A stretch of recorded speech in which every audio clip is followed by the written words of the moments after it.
All right, hello and welcome to Price Sell Paint, guys. This is part two of a conversation that Michael and I had regarding why you need to raise your prices. If you didn't catch part one, recommend that you go back, take a listen to it first before we get into the second half of the conversation, which is all about discounting, pros, cons, why you should, why you shouldn't, and how to do it appropriately. Let's get into it. Welcome to Price Sell Paint, the go-to podcast for painting contractors and sales professionals in the painting industry. Hosted by industry experts John Bryant and Michael Murray. This podcast is proudly powered by PaintScout, your partner in painting success. Okay, so you just mentioned like we've got to charge more, raise your prices. I 100% agree. Now we need to talk about discounting. Sure. And what about staying busy? And how does that factor in here? You just said raise my prices. But I've also heard maybe sometimes I want to do a discount, or maybe I should never do a discount. Yeah. People on the Facebook groups talk about discounts, and I don't really know how to think about this. I don't know how, those might be some of the questions that somebody coming to this episode thinking about. Let's talk about discounts. Yeah. So you have people kind of staunchly on both sides, no discounting. I discount everything by $100 in order to get a job because that's the difference. So what's interesting, I've talked to many people about this, and it's like, and some people say like, well, it's against like, the brand principle, or kind of like it's starting to cheapen our work a little bit. Yep. And the thing that I've heard you say, and I reference it now all the time, is like top brands that we purchase from discount, right? Like I don't go to Banana Republic and ever have like I don't go there when it's like regular price. Like I know their process, and I still think the quality is decent. Like I'm not completely against that. It's a motivator. We know this. Consumers are conditioned a little bit to think about discounts, but some brands don't. You don't go to see Apple discounting, and so we need to figure out what this means for our businesses, I think. But let's talk a little bit about maybe the approach of discounting a little bit and how that reflects on our price. Yeah, I mean, my favorite way to think about like from a pricing strategy, right? Because that's a lot of what we're talking about here is pricing strategy. I love the analogy of the airline industry because I think most people have experienced that, and we just kind of we don't really understand it, but we conceptually do that. Not everybody on the plane paid the same price for that ticket, and I'm not talking first class versus I don't remember what regular class. I mean, where do I just get the economy. Thank you. And so it's like, all right, like the economy tickets, right, generally are never the same price, and we know that, right? We go on all these different websites, Google or TripAdvisor or I don't know, Kayak or sites like that. We're looking for the best deal. Well, because we know that they're not all the same price. And we can see on like Google, it tells us, hey, this price is higher than normal. You might want to wait. You might want to time this thing up a little bit. So there's different prices. So why is that? Well, because part of what the airline needs to do is fill the seat, right? And so they're going to incentivize purchasing based on capacity. And so as a painting company, we are very similar. We have a specific amount of capacity in a given week, day, or month. And the way that we like to think about it is on a monthly basis. What's our capacity? How many hours do we have available based on how many employees or team members do we have working for us? That's going to give us a pretty good idea of how much work we can get done. And so we know that, okay, in a given month, if we have, we need to sell X number of hours to get to full capacity. And so as we are thinking about it, it's like, how close are we to capacity is going to determine how willing we are to provide a discount. And so, one of the strategies that we do to really help to keep our painters busy and keep ourselves like fully staffed in the winter is we offer discounts starting in July and August, especially up until Thanksgiving, off of our normal price, a real discount for a customer for interior work and some cabinet painting related work if they're willing to wait until after the holidays in first quarter, January, February, and March.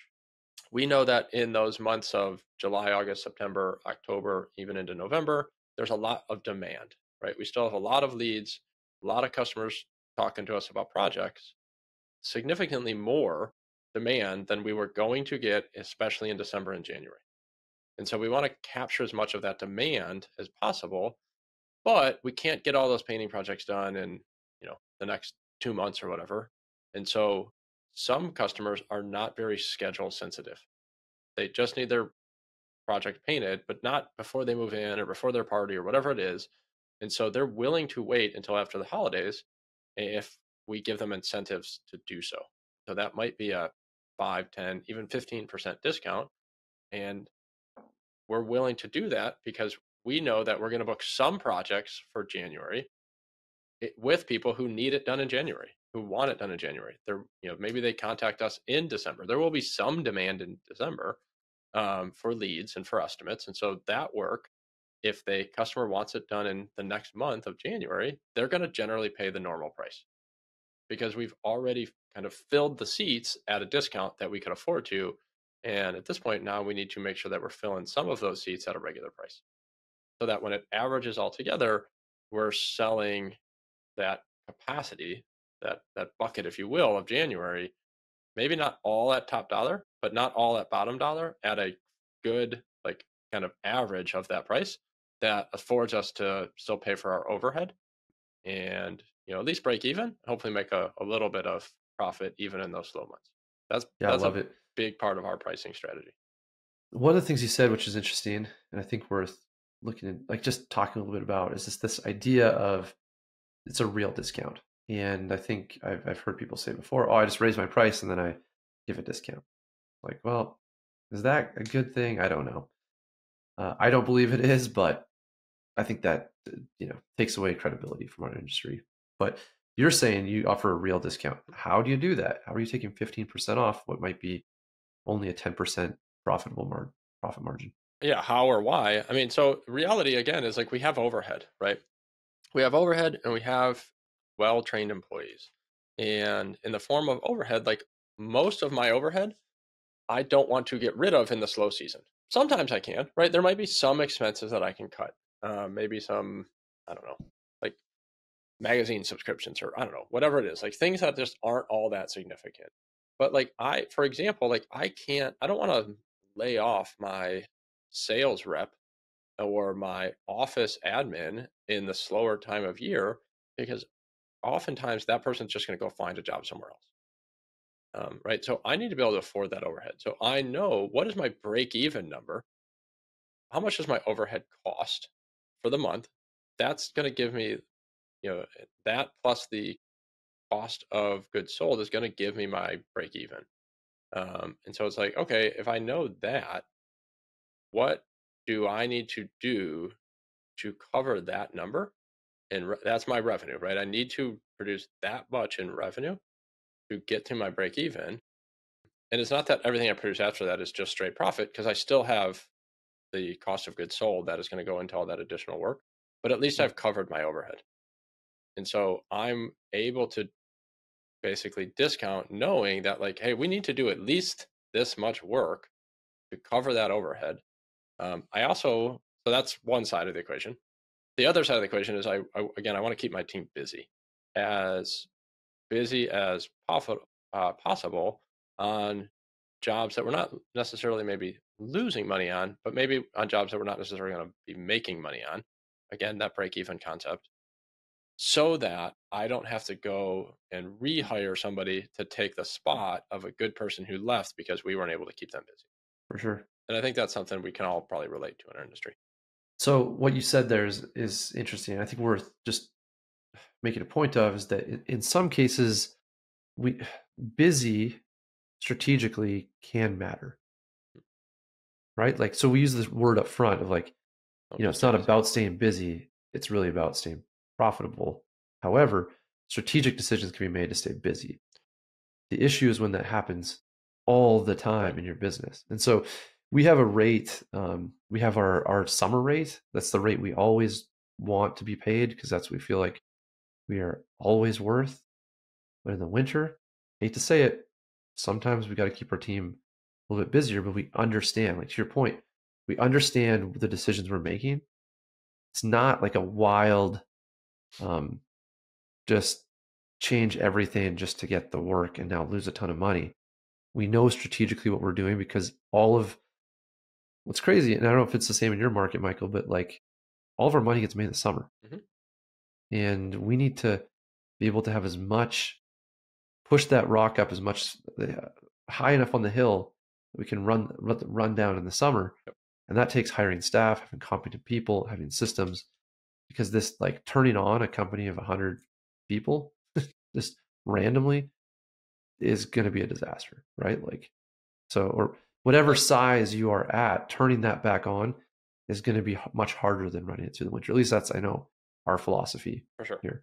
And that's, again, like that's the overhead, right? You need to have enough overhead to support the like the volume of the business that you're going to have, right? If in the summertime you get, whatever, 100 calls a month, you need to have enough people to answer 100 calls a month, whatever that is. Maybe it's one, let's just say. Mm. And in the winter, you might only get 20 calls. Well, you can't have like 1/5 of a person to answer the calls, right? So I've got to still pay somebody to answer the phone in the winter to make sure that they're there in the summer when I need them to answer the phone. Again, Right. there are some overhead things that I can that have a little bit of flexibility. It's not like perfect here. Maybe it's marketing. Maybe I don't know. There's not a whole lot. That at least quickly comes to mind, right? So those fixed costs are going to be the same month after month after month. We need to make sure that we're paying for those, in the slowest part of the year, so that we can have that like big machine of a business during those really profitable months. We also need to make sure, I mean, let's call it what it is, right? We need to make sure that we're charging a high enough price during those profitable months. And I think like that's where so many business owners get it wrong is, in the busy months, they're charging too low. And so they're not making enough profit, let's just say in those like 6 to 8 months, where then in the other like 4 to 6 months of slow season, they can't afford to discount, Mm-hmm. right? Because For they sure. haven't built up that savings and that reserve of extra profit to be able to afford those things. Mm-hmm. Um, that's a big focus that we have here. We do something, and I think you guys do something similar every year at the end of the summer and into the fall, called our War on Winter. Mm-hmm. And a lot of what we're doing at that time is like, are we producing as much work as we possibly can? We incentivize our team to work overtime while we've got these more highly profitable exterior projects, or things like that going on, so that it's not so that like, Michael can make all sorts of extra profit and go buy another one of those yachts from John. Mm-hmm. That's not it. Mine aren't for sale. Yeah, no, I can't afford your lifestyle at all. But the reason for that is so that, I can afford to do some more discounting for the winter. It's so that I have more money to do marketing in the fall for winter work. It's so that I have a savings reserve built up so that even if we have to maybe lose money for a month or two in the winter, I can afford to do that and still pay for all that great overhead, labor, and things, office or whatever. Um, I need to be able to charge enough during those high times so that I can afford those lower times. Just like we talked about from a like 10-year cycle, um, the like some years we need to in the good years we need to make sure that we're making enough profit, again, not so that the business owner can just pull it all out and go buy a bunch of boats and toys and big houses or whatever, which too many business owners, not specific to our industry, do. Yes, there's yes, you can do some of that, but we've got to make sure though is that we also have like enough savings in the business to afford those low times, whether they're low years or low months of the winter and things like that. Yeah, so well said. There's certainly a psychology behind raising our prices. We Mm-hmm. talked about it earlier that, I think there's a lot of fear around it. Too many people in our industry operate from a scarcity mindset, Mm-hmm. not from an abundance mindset. And that scarcity mindset is going to keep you from charging what you're worth. And I was so afraid for so long of, if we raise our prices, we're not going to have the next job. And if we don't have the next job, like I'm not going to be able to pay my bills. And I can tell you that there's actually something a lot worse than not paying your bills. It's paying your bills for a really long time and not having any profit. Like that's not the point. The point of going into business isn't so that we can pay our Sherwin-Williams bills. It's not even so that we can pay our employees, although there's definitely something noble about providing people with good jobs. But there's a reason that we went into this, and it's so that we can like give our team members and ourselves and our families a better standard of living. And I think like we just need to have that abundance mindset and realize that like there is so much room at the top. There are so many customers that are like clamoring for companies that are going to provide an exceptional experience. There is a glut of companies in our industry and in a lot of home improvement type industries that are going to provide like that, you know, cheap, low cost experience. There's actually not a lot of companies out there who are trying to figure out ways to provide the high end, call it white glove type of an experience. And I would encourage is company, people that are listening to try to figure out like how do we do that? Yeah, man, we've covered a lot today, guys. Thanks for sticking with us. Questions, please leave questions down below. I know this is a sensitive subject for a lot of people, and we'd love to hear your thoughts. And follow and subscribe, guys. This is information that I think a lot of people need to hear. The algorithm is a powerful thing, and by doing that, it's going to help other people get access to this information and make our industry better. So thanks for tuning along. We hope you raise your price, and have a wonderful day.